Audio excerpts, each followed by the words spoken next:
Hello everyone, welcome back to a online solution. Dear, आज की class बहुत ही मजेदार होने वाली है और बिकॉज आज जो मैंने क्वेश्चन सिलेक्ट किया है बहुत ही सिलेक्टेड क्वेश्चन है और एकदम तहलका मचाए पूरे बोर्ड एग्जाम में। मतलब जितना प्रीवियस ईयर क्वेश्चन देख लें उन सभी में से देखा जाए तो बहुत ही इंपॉर्टेंट। तो इस वीडियो को करने वाले हैं बहुत अच्छे तरीके से पूरी करने वाले हैं और हम यहाँ पे आपके लिए लाए हैं टोटल जो है 30 क्वेश्चन, साइंस का 30 वेरी इंपॉर्टेंट, जो कि बहुत ही मजा आने वाला, यूट्यूब पर तहलका मचाने वाला। तो वीडियो को देर से मत बल्कि अभी तुरंत देखें और एक भी क्वेश्चन को स्किप ना करें, बहुत ही मजा आने वाला। मुझे उम्मीद है कि अगर आप लोग तैयारी कर रहे हो तो 30 में 30 आंसर करोगे एंड लास्ट में मैं आपके लिए एक होमवर्क भी दिया हूं। तो देखते हैं कौन कौन 30 पूरा करता है और मेरा होमवर्क का जवाब नीचे कमेंट बॉक्स में देता है। इससे पहले अगर आप मेरे से ज्वाइन नहीं हो तो ज्वाइन हो सकते हैं, नीचे डिस्क्रिप्शन में लिंक दिया, टेलीग्राम, इंस्टाग्राम, फेसबुक, जहां से ज्वाइन हो जाओ एंड चैनल को कर लो सब्सक्राइब, बेल आइकन को दबा लो ताकि जल्दी से नोटिफिकेशन आपको मिलेगा और सबसे पहले आप यहाँ पे आओगे। तो सबसे पहला सवाल हमारे आपके पास यहाँ पे है कि प्रकाश के परावर्तन के कितने नियम। वेरी इंपॉर्टेंट, बिकॉज परावर्तन और अपवर्तन का 2 क्वेश्चन बहुत बार पूछा गया है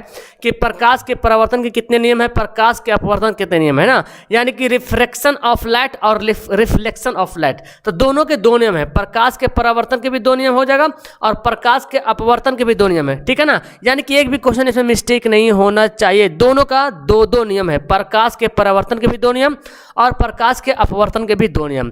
आगे सवाल पढ़ते हैं, किसी माध्यम के अपवर्तनांक u का मान के, ये जो दिया हुआ अपवर्तनांक जो दिया हुआ इसका मान क्या होता है, ठीक है ना, यानी कि रिफ्रैक्टिव इंडेक्स का जो वैल्यू है उसका क्या होता है। बहुत बार सवाल पूछा गया, ये भी वांटेड सवाल है।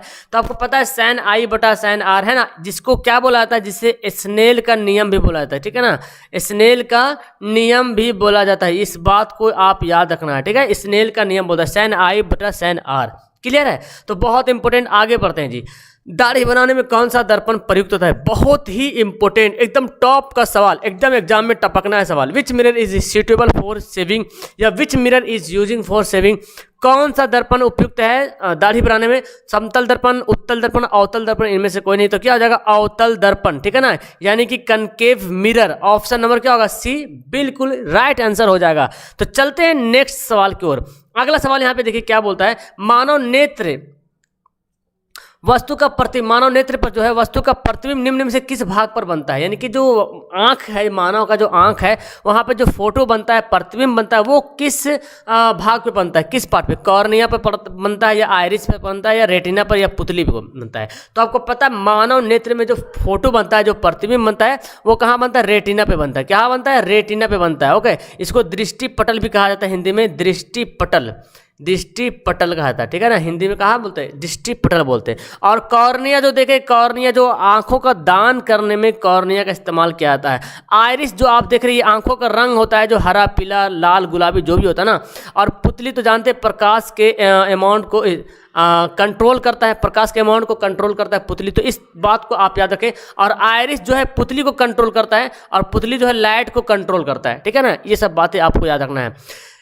निकट दृष्टि दोष में किस लेंस का उपयोग होता है। निकट दृष्टि दोष बोलते हैं मायोपिया को, ठीक है ना, जो इंग्लिश लवर है समझ लीजिए यहाँ पे, मायोपिया, निकट दृष्टि दोष में किस लेंस का उपयोग करते हैं, किस लेंस का यूज करते हैं। तो निकट दृष्टि दोष का मतलब हुआ जिसको नजदीक का दिख रहा लेकिन दूर का नहीं दिख रहा, जो दिखता है वही दोष होता है, इस बात को याद रखें, जो दिखेगा वही दोष होगा। तो निकट का दिख रहा इसलिए निकट दृष्टि दोष हो गया, दूर का दिखेगा तो दूर दृष्टि दोष होगा। तो निकट का दिख रहा है मतलब दूर का नहीं दिख रहा, तो उसके लिए हम लोग अवतल लेंस का इस्तेमाल करेंगे। कौन सा लेंस, अवतल लेंस का इस्तेमाल करेंगे। और अगर दूर दृष्टि दोष बोला जाए तो क्या हो जाएगा, उत्तल लेंस हो जाएगा। क्लियर है, अवतल लेंस और उत्तल लेंस। क्लियर है, आगे बढ़ते हैं। विद्युत बल्ब किस धातु का बना होता है, यानी कि विद्युत जो बल्ब है ना, इलेक्ट्रिक बल्ब जो है किस मेटल का बना होता है जी, लोहा का होता है या तांबा का होता है या प्लास्टिक का या कांच का। यानी कि आपने जो अभी जो एलईडी बल्ब आ रहा है इसके बारे में बात नहीं किया जा रहा है, विद्युत बल्ब जो कांच वाला जो होता है ना, यानी कि आप यहाँ क्या बोलेंगे, कांच वाला, है ना। विद्युत बल्ब जो है किस धातु का बना होता है, कांच का बना होता है, ठीक है ना। एक आता है विद्युत का जो टंगस्टन फिलामेंट जो होता है किस धातु का बना होता है, तो वो टंगस्टन का होता है। फिलामेंट जो रेड वाला जो बत्ती होता है, पीला पीला जो जलता है, उसमें फिलामेंट लगा होता है, ठीक है ना, इस तरह से रहता है और ये टंगस्टन धातु का बना होता है। तो इस बात को याद रखें, जो विद्युत बल्ब जो है कांच का बना होता है। नेक्स्ट पढ़ते हैं, विद्युत शक्ति का एसआई मात्रक क्या है, यानी कि इलेक्ट्रिकल पावर ऑफ यूनिट, है ना, यानी कि एसआई ऑफ इलेक्ट्रिकल पावर क्या होता है, यूनिट क्या है इलेक्ट्रिकल पावर का, विद्युत शक्ति का यानी पावर क्या है, एसआई मात्रक क्या है, न्यूटन, वोल्ट, वाट, जूल। तो वाट जो है ना ये क्या है, विद्युत शक्ति का मात्रक है। वोल्ट तो जानते हैं विभवांतर का मात्रक है। जूल क्या है, कार्य का मात्रक है। न्यूटन जो है बल का मात्रक है। ये आपको 9 में पढ़ना होता है। तो ऑप्शन सी हो गया राइट आंसर। उम्मीद है कि 7 बना रहे होंगे आप लोग बहुत अच्छी तरीके से। जनित्र परिवर्तित करता है, मतलब जनरेटर जो है क्या बदलता है, किसको किसमें बदलता है। यांत्रिक ऊर्जा को विद्युत ऊर्जा में, विद्युत ऊर्जा को यांत्रिक ऊर्जा में, रासायनिक ऊर्जा को विद्युत ऊर्जा में, विद्युत ऊर्जा को रासायनिक ऊर्जा में। तो नॉर्मली हम लोग जनरेटर को चालू कैसे करते हैं, हाथ से घुमाते हैं, उसका पार्ट जनरेटर का जो बॉडी होता है, जो उसमें मशीन होती है, वो मशीन घूमती है तब जाके इलेक्ट्रिक जनरेट होता है। मशीन बंद हो जाएगा तो इलेक्ट्रिक जनरेट नहीं होगा। तो मशीन घूमने का मतलब होगा यांत्रिक ऊर्जा उत्पन्न हो, यांत्रिक ऊर्जा उसमें निकल रहा, बन रहा और वो विद्युत ऊर्जा में परिवर्तन हो जा रहा है। यानी कि यांत्रिक ऊर्जा को विद्युत ऊर्जा में क्या करता है, ट्रांसफर करता है और हम लोग को देता है। एक आता है विद्युत ऊर्जा को यांत्रिक ऊर्जा में ट्रांसफर करता है, वो करता है विद्युत मोटर। इस बात को भी याद कर ले, विद्युत मोटर जो है विद्युत ऊर्जा को यांत्रिक ऊर्जा में बदलता है। तो ये दोनों सवाल मोस्ट इंपोर्टेंट है, बहुत बार पूछा जाता है और पूछा गया है। विद्युत फ्यूज, इलेक्ट्रिक फ्यूज जो है ना, विद्युत धारा के किस प्रभाव पे कार्य करता है। यानी कि विद्युत फ्यूज जो है, इलेक्ट्रिक फ्यूज जो है, इलेक्ट्रिक के जो करंट है ना उसके किस इफेक्ट पर काम करता है, किस प्रभाव पे कार्य करता है। उष्मीय प्रभाव पे काम करता है, चुंबकीय प्रभाव, रासायनिक प्रभाव, इनमें से कोई नहीं। तो विद्युत फ्यूज जो है डियर उष्मीय प्रभाव यानी कि हीटिंग है ना, हीटिंग जो है इफेक्टिव है ना, उस पर काम करता है। उष्मीय प्रभाव पे जो है विद्युत फ्यूज जो काम करता है, जो हम लोग घर में जो फ्यूज लगाते हैं ना वही हो गया विद्युत फ्यूज, बिजली वाला, उष्मीय प्रभाव पे काम करता है। क्लियर है। आगे बढ़ते हैं। लघु पथन, जिसको इंग्लिश में बोला गया शॉर्ट सर्किट, के समय परिपथ में विद्युत धारा का मान क्या होगा। यानी कि जो जब आपका शॉर्ट सर्किट हो जाएगा तो उस समय जो है सर्किट में, यानी कि सर्किट बोला तो सर्किट बोले परिपथ को है ना, जो वायर होगा ना, जो तार होगा उसमें विद्युत धारा का मान क्या होगा, तो बहुत अधिक बढ़ जाएगा, मतलब बहुत ही ज़्यादा बढ़ जाएगा। सब तो बढ़ जाएगा तो क्या होगा, फ्यूज हो जाएगा है ना, शॉर्ट सर्किट हो जाएगा। जब ज़्यादा विद्युत धारा का मान ज़्यादा बढ़ जाएगा तो शॉर्ट सर्किट हो जाएगा। आगे बढ़ते हैं। बहुत ही इंपॉर्टेंट एंड बहुत ही इजी क्वेश्चन, अम्ल का पीएच मान क्या है। किसको नहीं पता होगा, हर बच्चा को पता होगा है ना, हर बच्चे को पता होगा कि अम्ल का पीएच मान क्या होगा। अगर अभी भी जिसको पता नहीं होगा तो फिर हद है यार, तो फिर तुम लोग पढ़ने का मुश्किल, मतलब बेकार है पढ़ना अगर नहीं पता है तो जो बच्चा 10 क्लास में, हर किसी को पता है अम्ल का पीएच मान क्या होता है, 7 से कम होता है। ठीक है ना, अम्ल का पीएच मान 7 से कम होता है। ओके, ऑप्शन ए हो जाएगा। एंड ये सवाल ही बहुत बार पूछा गया है जी कि जो न्यूट्रल सॉल्यूशन है, यानी कि जो उदासीन विलयन है, उसका पीएच मान कितना होता है। तो न्यूट्रल सॉल्यूशन का पीएच मान 7 के बराबर होता है, ना तो 7 के कम होगा ना तो 7 से ज़्यादा होगा। 7 से कम तो अभी मैंने बताया अम्ल होता है, और 7 से ज़्यादा जो होता है वो क्या होता है, क्षार का होता है। ये तीनों बहुत ही इंपॉर्टेंट है। फिलहाल यहाँ पे आंसर क्या हो जाएगा, ए इसका बिल्कुल सही आंसर होगा। आगे बढ़ते हैं। इनमें से कौन सी धातु द्रव अवस्था में पाई जाती है। देखिए धातु है ना, कौन सी धातु द्रव अवस्था में पाई जाती है। सिलिकॉन, चांदी, लोहा, मरकरी। एंड यहाँ पे एक ऑप्शन मैं देता हूँ नॉन, इनमें से कोई नहीं। ठीक है ना, देखिए इनमें से कौन सी धातु द्रव अवस्था में पाई जाती है। द्रव धातु बोला जा रहा है जो द्रव अवस्था में पाया जाता है। तो द्रव अवस्था में ये जो मरकरी यहाँ पे जो देखे वो अधातु है। तो एक धातु है जिसको बोलते हैं क्या बोलते हैं इसको, पारा। पारा क्या है, धातु है जो कि द्रव अवस्था में पाई जाती है। और एक अगर अधातु आपसे पूछा जाएगा, अधातु तो हो जाएगा ब्रोमीन। ठीक है ना, क्या हो जाएगा, ब्रोमीन जो है अधातु, वो द्रव अवस्था में पाई जाती है। लेकिन यहाँ पे धातु बोला जा रहा है तो आंसर क्या होगा, इनमें से कोई, यानी कि ई वाला ऑप्शन में दे दिया हूँ। ठीक है ना, ऑप्शन में लिखना भूल गया। तो याद रखिए पारा एक धातु है जो द्रव अवस्था में पाई जाती है, और ब्रोमीन एक अधातु है जो द्रव अवस्था में पाई जाती है। ये दोनों बहुत इंपॉर्टेंट है डियर। आगे बढ़ते हैं। किस धातु को चाकू से सरलता से काटा जा सकता है, यानी कि which metal is cut by knife in easy way. बहुत ही आसानी से चाकू से हम काट सकते हैं। कौन सा धातु, जैसे सोना है, सोना को तो हम चाकू से काट नहीं सकते। कैल्शियम है, ग्रेफाइट है, सोडियम है। तो सोडियम को चाकू से आसानी से काट सकते हैं, Na है ना, सोडियम को आसानी से चाकू से काटा जा सकता है। मतलब धातु जो है कठोर होता है, लेकिन एक एक्सेप्शन है जो कि आसानी से चाकू से काट सकते हैं। तो ये सवाल आपके लिए बहुत इंपॉर्टेंट बन जाता है, बिकॉज एक्सेप्शन वाला सवाल जितना होता है ना वो इंपॉर्टेंट बन जाता है।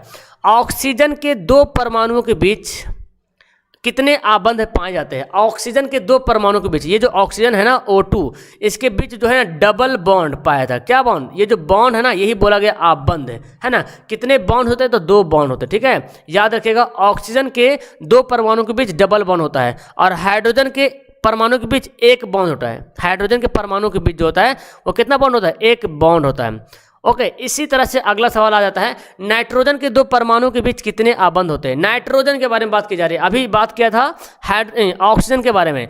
तो ऑक्सीजन में तो दो परमाणु, नाइट्रोजन के जब दो परमाणु मिल जाएगा तो आपस में, यानी कि ये जो है नाइट्रोजन, तो ये 3 बॉन्ड है ना, 3 बॉन्ड जो है नाइट्रोजन में पाया जाएगा, 3 बॉन्ड।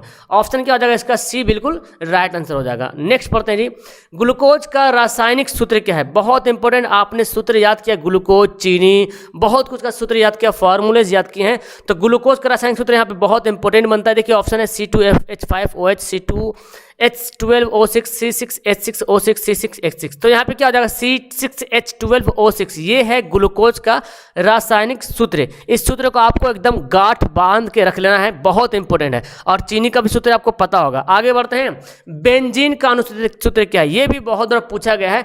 कभी कभी तो अनुसूत्र बोलता है, कभी कभी संरचना बोलता है कि बेंजीन के संरचना बताइए, और इसका संरचना क्या होता है, इस तरह से बना होता है। देखिए मैं बता रहा हूँ, इस तरह से बेंजीन का जो है संरचना बना होता है। तो इसको पहचान लीजिए, शक्ल देख लीजिए, ये बेंजीन है, ऐसे रहेगा। और इसका सूत्र होता है C6H6, है ना, यानी कि कार्बन भी 6 और हाइड्रोजन भी 6, इसको बोलेंगे बेंजीन। ये बेंजीन का अनुसूत्र है। आगे बढ़ते हैं, आधुनिक आवर्त सारणी में क्षैतिज कतारों की संख्या कितनी है। क्षैतिज कतार बोलते हैं हॉरिजॉन्टल लाइन, यानी कि इस तरह से जो लाइनिंग है उसको बोलते हैं क्षैतिज कतार। तो क्षैतिज कतारों की संख्या जो आधुनिक आवर्त सारणी में 7 है। कितने हैं, 7 है। और अगर क्षैतिज जगह पे, हॉरिजॉन्टल के जगह पे वर्टिकल बोला जाएगा आपको, वर्टिकल मतलब उदग्र, है ना, उदग्र आपको बोला जाएगा। तो उदग्र ऐसे होता है, और ये जो है 18 पीस होता है, ठीक है ना, 18 है। उदग्र कितना, 18 है। तो क्षैतिज बोला जा रहा है तो 7 हो जाएगा। आधुनिक आवर्त सारणी किसने दिया, मोसले ने दिया। तो आपको पता है मोसले ने परमाणु संख्या पर आधारित है आधुनिक आवर्त सारणी, मोसले ने दिया। क्लियर है, आगे बढ़ते हैं डियर। अगला सवाल है, हीलियम कैसा तत्व है। बहुत इंपॉर्टेंट है जी। अक्रिय गैस है, या क्रियाशील है, या सक्रिय, या उदासीन।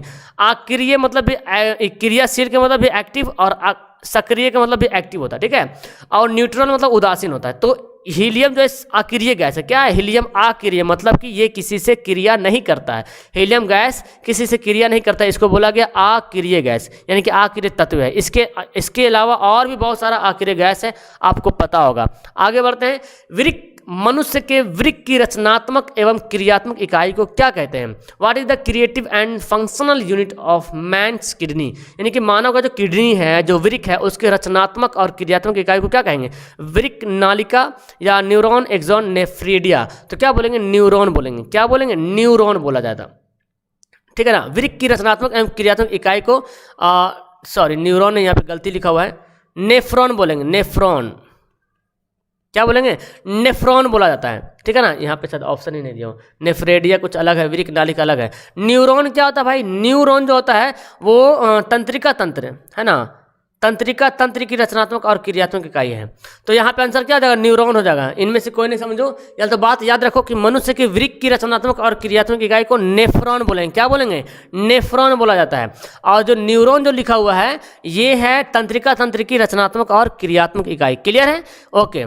आगे बढ़ते हैं, इनमें से कौन पौधा उत्सर्जित पदार्थ है। इनमें से कौन पौधे का उत्सर्जित पदार्थ है। टैनिन, रेजिन, गोंद, इनमें से सभी, यानी कि ये तीनों जो है ना पौधों के द्वारा उत्सर्जित पदार्थ है, बेकार पदार्थ है, यानी कि इनमें से सभी इसका बिल्कुल राइट आंसर हो जाएगा। क्लियर है।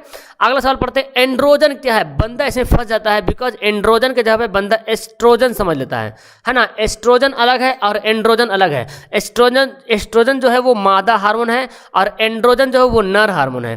तो क्या होगा, नर हार्मोन, नरलिंग हार्मोन, यानी कि ऑप्शन क्या हो जाएगा, ए हो जाएगा। और एस्ट्रोजन बोला जाएगा तो क्या हो जाएगा, मादा हार्मोन, यानी कि स्त्रीलिंग हार्मोन। क्लियर है, ऑप्शन नंबर ए बिल्कुल सही आंसर होगा। आगे बढ़ते हैं, दो तंत्रिका कोशिका के मध्य खाली स्थान को क्या कहते हैं। बहुत इंपॉर्टेंट सवाल बनता है ये वाला, बहुत बार पूछा गया सवाल, आपको हार्ड नहीं पूछेगा, बहुत इजी सवाल पूछेगा।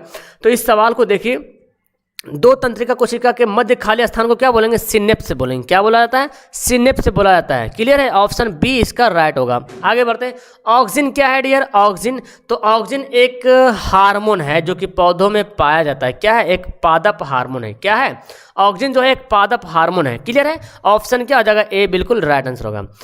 चलिए 26 नंबर सवाल पढ़ते हैं, ग्वाइटर अथवा घेंघा जो रोग हो जाता है, ग्वाइटर रोग या घेंघा रोग होता है, वो किसके कारण होता है।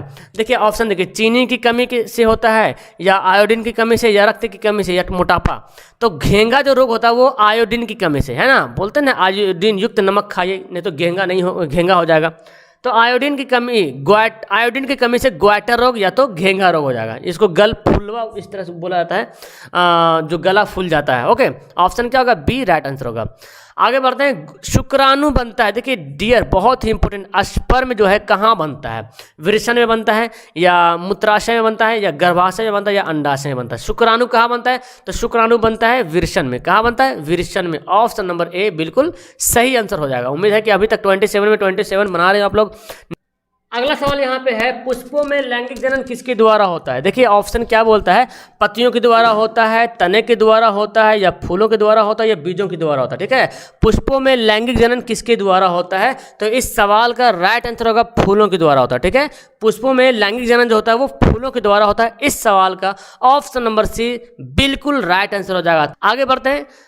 पुस्तक जो है द ऑरिजिन ऑफ स्पीसीज, बहुत ही इंपॉर्टेंट सवाल बनता है। द ऑरिजिन ऑफ स्पीसीज जो किताब है, इसके लिखने वाले कौन है?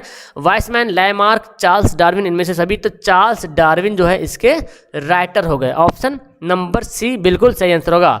और पढ़ते हैं आज का आखिरी सवाल। डेंगू उत्पन्न करने वाले मच्छर किस तरह के जल में पनपता है? डेंगू जिससे डेंगू बीमारी पैदा होता है, वो पैदा करने वाला जो मच्छर होता है वो किस तरह के जल में पैदा होता है? साफ जल में, गंदा जल में, खारा जल में, या मृदु जल में? बहुत इंपॉर्टेंट, इसका बंदा अक्सर इसका आंसर गलती मारता है। आपको लगता है डेंगू जो है मच्छर है गंदा जल में उत्पन्न होता होगा, है ना? लेकिन ऐसा गलत है, साफ जल में। यानी कि साफ जल, जैसे टंकी में पानी भरा हुआ है, टंकी में जो पानी वो साफ है और बहुत दिन तक भरा हुआ रखा हुआ, तो उससे डेंगू उत्पन्न हो जाएगा। जैसे बाहर कोई नदी है, ठीक है ना, नदी है या कोई गड्ढा है, गड्ढा में पानी भरा हुआ है, तो भरा हुआ रखा, उसमें कुछ भी नहीं हो रहा, बेकार जल नहीं जा रहा, मतलब बरसात वाला पानी जमा है, साफ जल है, तो बहुत दिन तक जमा रहेगा तो उसमें डेंगू पैदा हो जाएगा। जैसे हौद है, अगर हौद बना हुआ, बहुत सा हौद बना हुआ, इसे पानी भर दीजिए, छोड़ दीजिए, महीनों 2 महीने तक छोड़ दीजिए, तो ये तो पानी तो साफ है, लेकिन इसमें जो है ना डेंगू उत्पन्न हो जाएगा, डेंगू मच्छर पैदा हो जाएगा। तो हमारा आंसर क्या होगा? ए राइट होगा। और अब यहाँ पे मिलेगा आपको होमवर्क। ये होमवर्क है, सोडियम को केरोसिन में डुबाकर क्यों रखा जाता है? आपको पता है केरोसिन में डुबाकर किसको रखते हैं? सोडियम को रखते हैं। तो एक होता है, क्या होता है? एक तो फास्फोरस होता है जिसको हम पानी में डुबा कर रखते हैं। फिलहाल आपको मुझे बताना है, आपको आंसर बताना है नीचे कमेंट बॉक्स में कि सोडियम को केरोसिन में डुबाकर क्यों रखा जाता है। अगर कमेंट बॉक्स में कमेंट कर सकते हो तो ठीक है, नहीं तो आप इस सवाल का आंसर लिख करके अपने मन से लिखना है पहले आंसर, ठीक है ना? आप मेरे टेलीग्राम चैनल पे शेयर करेंगे, नीचे डिस्क्रिप्शन में टेलीग्राम का लिंक दिया हुआ है, पहले टेलीग्राम इंस्टॉल कर लो प्ले स्टोर से, और उस पर लिंक पे जाके क्लिक करो, जाके ज्वाइन हो जाओगे। वहां से मुझे पर्सनली मैसेज करना, तो इसका आंसर लिख के मैसेज करना, और जो जिसको लगे तो नीचे कमेंट भी कमेंट कर सकते हो, ठीक है ना? तो बहुत इंपॉर्टेंट सवाल मैंने आपको बता दिया। ये 30 सवाल बहुत ही वेरी वेरी इंपॉर्टेंट, इसी तरह से आपको सवाल मिलता रहेगा और आता रहेगा।